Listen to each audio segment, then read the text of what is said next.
Once upon a time, there were two companies that made widgets. Willie's widgets were wonderful, but for some reason, Wally's widget company was getting all the orders. When people looked for widgets, Wally's name came first in the alphabet, and most customers just didn't look any farther. That made Willie sad.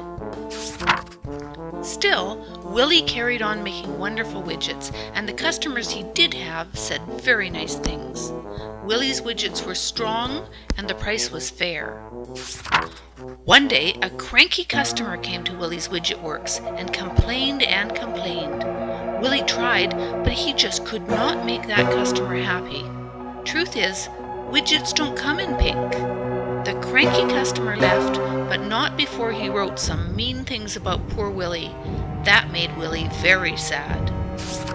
Now, when customers would look for widget makers, they would see Wally first, and if they looked farther, then they would see the mean things that the cranky customer said about poor Willie. It didn't seem to matter that so many others said nice things, customers still just heard the bad. Poor, poor Willie. Willie didn't know what to do. He went for a walk and sat on a bench with a heavy sigh.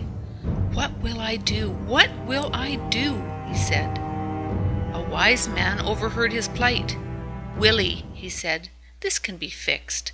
I know how to help." The wise man sent Veribo to the rescue. Suddenly, when a person wanted a widget, Willie's Widget Works was the first thing they saw. When they looked, they read all the nice things that people had said about his widgets. There were no words about those silly pink ones. Willie was happy.